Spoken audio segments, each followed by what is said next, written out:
tiñan que pasar unhas por riba das outras, e ali na porta era onde vivían, onde tiñan a súa casiña, as chinches.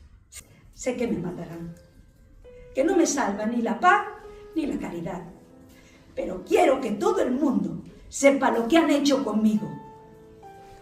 Cristóbal Colón! A primeira vez que os coitei, casi me río na súa cara. A Nico, unha compañeira, un día deronlle a liberdade. Ese mesmo día, na porta do cárcere había 7 falanxistas esperando por ela. Deronlle tal malleira que a pesar dos seus 26 anos nunca puido volver a camiñar.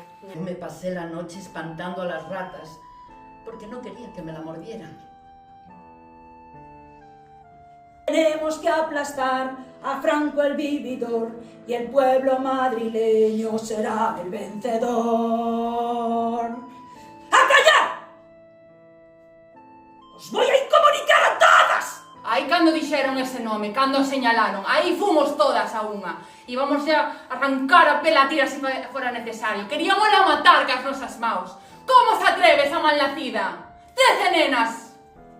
As funcionarias tuveronla que sacar, tuveronla que encerrar na enfermería, senón xúrovos que o hubiéramos matado. Esa desgraciada Davides, esa chivata. Es la Pepa una gachi que está de moda tomatri y que tiene predilección por los rojillos. Entonces unha vez dixo, cara, non cantes eso. Entonces ela contestou, sei abuela, que triste, pero non. Eles danos o exemplo, eles son os primeiros que cantan. O que queren é vernos aquí amargadas. Que me la van matar antes meus ulls.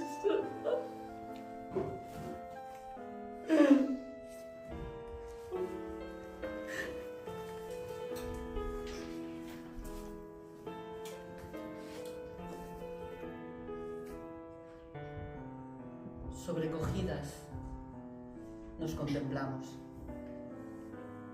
Qué horribles circunstancias han provocado la locura de esa pobre mujer.